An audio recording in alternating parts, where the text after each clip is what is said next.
Just to add on that, so CARE does do exit polls. So every election, we do partner with ISPU, and we do these exit polls just to show Muslim voter data. So I know CARE does. I'm not sure of any other organization, but I'll be on the lookout for that actually, and partner with them, inshallah.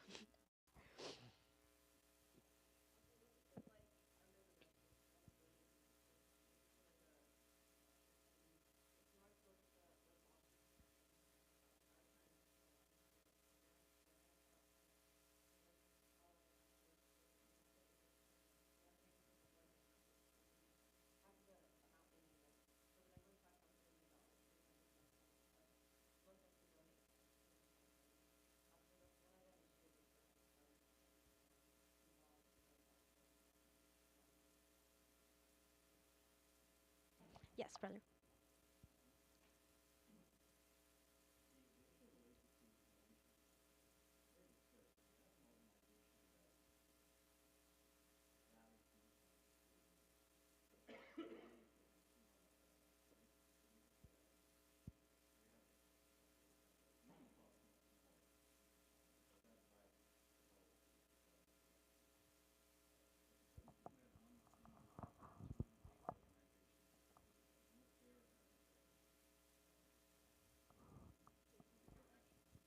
Yes.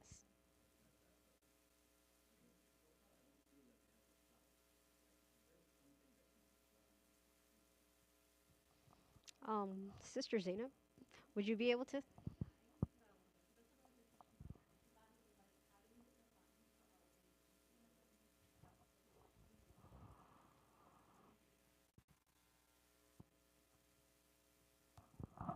So the question that you asked was specifically about whether like there were organizations that you could donate money to that would help to promote civic participation and voter engagement. Is that right? Yeah, so that's a really good question. And so there are a lot of organizations that are involved in mobilizing Muslim voters. And it depends on what you're looking for. There's like different sorts of organizations. There are C3 organizations which do advocacy work but cannot do endorsements, C4 political action committees, super PACs.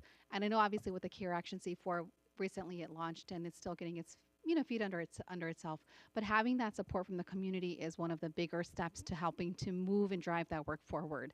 And those donations from the community are actually what help to fund and fuel the work that's being done. Because obviously, like, we have other organizations and other communities that are investing thousands, if not millions, into organizations that are driving specific agendas. And obviously, in many cases, they're not agendas that are aligned with the Muslim community's agendas. So I would encourage every single one of you, find an organization that resonates with you, whose mission resonates with you, who you see is doing the work on the ground, who you see is in the community, who's responsive to the community's needs, and then find out ways how you can get involved, right? We are not here to be bystanders, right? We're not here to wait for others to do the work for us, right? Like we all have a role and responsibility as well. And so maybe you or someone you know can also get involved. And you might have ideas that could help to revolutionize, right, the way that political engagement happens within our community.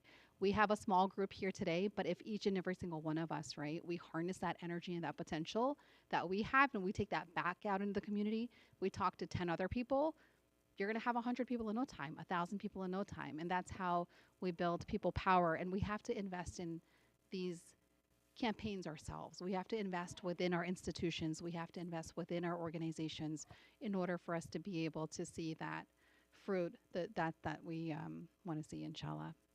I hope that was helpful. Yeah.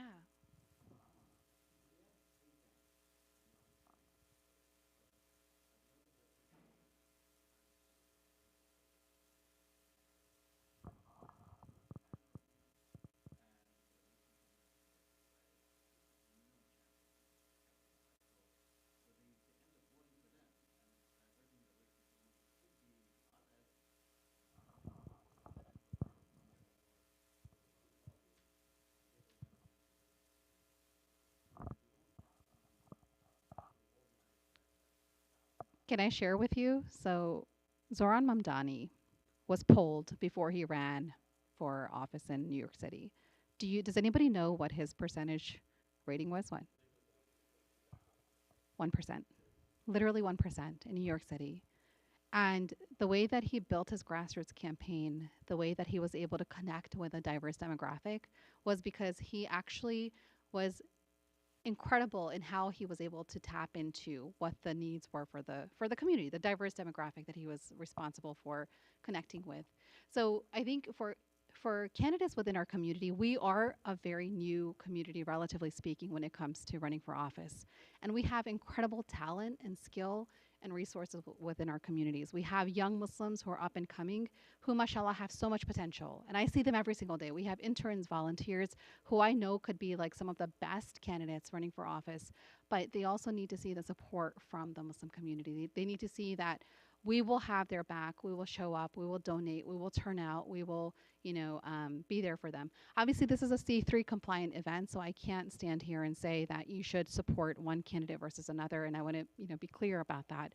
But we can get discouraged or demoralized when we see that there's somebody starting out and they don't have like a lot of support.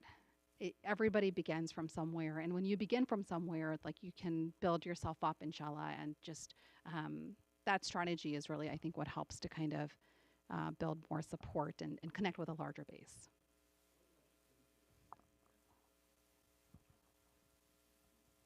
Non-Muslims too, yeah, because a lot of times they're the ones who can.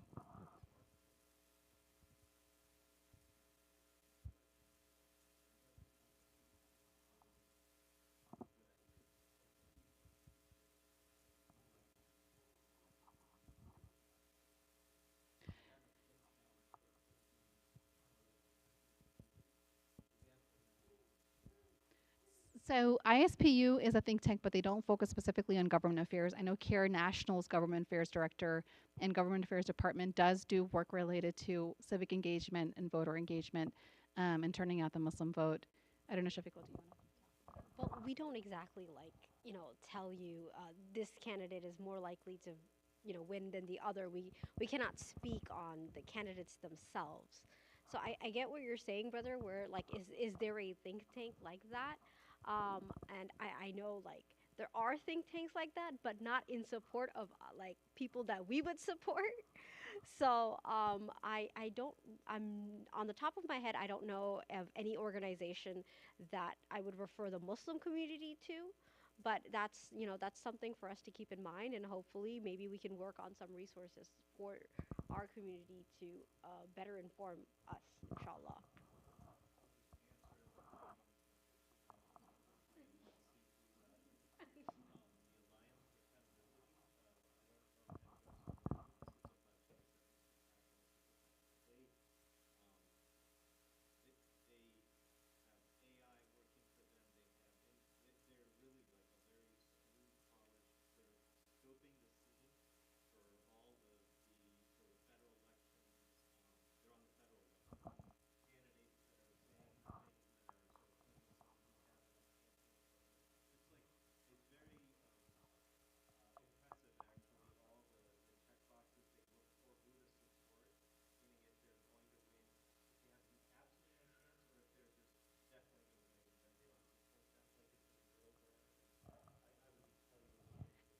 One of the things I'll just also share is that we as a faith-based community also are driven by our values. And so there's politics is not a perfect science, and there's always going to be politicians who we feel like should have a position on an issue, and they're going to let us down because they're not going to be 100% aligned with our mission, our vision, our values. But there's so many scholars, mashallah, who have given talks about the importance of not letting that discourage us from being politically engaged. So I think on an individual level, we individually also have to kind of decide what are our own priorities, and what are the issues that are most important to us, what are we willing to negotiate or compromise on, and what are we not willing to negotiate and compromise on, and then finding that base within our community that's reflects those values, and being able to connect with them in a way where they feel like, oh yes, this is a candidate who I would actually want to invest in and support. We do have a lot of non-Muslim lawmakers, mashallah, in Maryland on every level of the government, except federal maybe, who are very committed to causes that we care about as Muslims. Not collectively, obviously, we're not a monolith, but overall, generally speaking, who care about the issues that we care about, who supported a ceasefire. We had a ceasefire resolution that was introduced in the 2024 session of the Maryland General Assembly that was led by a Muslim state or a non-Muslim state delegate, co-sponsored by 8 other non-Muslim state delegates, and was not co-sponsored by a Muslim state delegate. And the reason it was not co-sponsored by the Muslim state delegate was because she said that it would not resonate with her base, right? So the question that it comes back to us as a community is, how do we connect with candidates who are running for office in a way that we feel like, we're not compromising our own values, and we also just have to do our own research in that regard as well.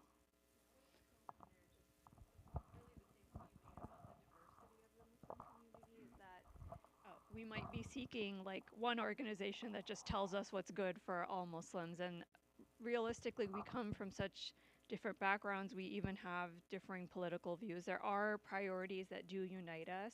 We saw that this year, but again, it didn't unite 100%. So I think it does really go back to like, what are your priorities at the individual level, and then finding an organization that kind of reflects your priorities and values, and like forming that network, but knowing that it might not capture 100% of Muslims in the United States. And I'll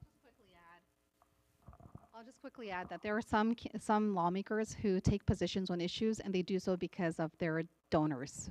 And we actually have a congressman in Maryland who said that he ran for office without APAC money, and he lost. Then he ran again with APAC money, and he won. And even though he doesn't agree with what APAC's policies and values are and like what their positions are, he feels beholden because he took their money. And so it's also a responsibility for us as the Muslim community to make sure that we're investing in and dedicating, a portion of our investment towards candidates who can say, okay, well, this community is going to have my back if I'm going to put myself out there, and if I'm going to support a ceasefire resolution, or I'm going to, take a position that's going to make me a target for a Zionist lobby, then there's a community that's going to step up to me and for me and go to bat for me, and who's going to, have my back, inshallah. And I'd just like to add, we do publish scorecards, though. Even though the scorecards don't really give you information on who may or may not win, it gives you great information on like how each candidate has voted if they're already in office. And information about other issues that they've supported throughout their candidacy. So scorecards are a great resource for you to kind of use to determine whether you should or should not vote for somebody. I believe Maryland does their scorecard, our Care National does our scorecard, but also Care Action gives you a better overlook scorecard with an actual score, because we're 501c, we can't really score candidates. We just kind of provide you information as to how each candidate has voted. But Care Action actually has a more comprehensive scorecard where they actually give you a score for each candidate to see, like, how well they've supported the Muslim community throughout their candidacy.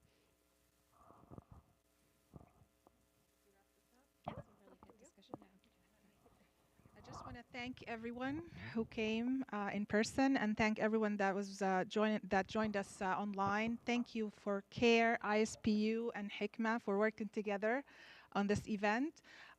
It really makes me happy and proud when Muslim organizations work together. They come together and work as one. So we want more. You're always welcome here at At-Taqwa. We created the DAT At-Taqwa Advocacy Committee about a little bit over 2 years ago to educate our Muslim community, because unlike the brother here, I think that our Muslim community here in Howard County is not civically engaged. So we created the advocacy committee to have events like that, like this one, to just educate the community on how important it is to be civically engaged, for our politicians here, local politicians, to take us seriously. We need to have a voice at the table. So again, thank you for coming. This year is going to be a critical year because it's an election year. So we're going to have a lot of events coming up leading to the elections. We're working on bringing now the candidates, people who are running for office in Howard County Council, Howard County Executive. So we'll see when is that going to happen. So watch out for announcements about that. Please come again. Please encourage people to come. As you can see, what CARE was just telling us, that the local elections are very important. They're more important than, than the local elections. So your voice, your vote matters. So please come back and encourage people to come, encourage people to join us if they can't come also online. Thank you very much. Jazakumullah khair, and have a great night.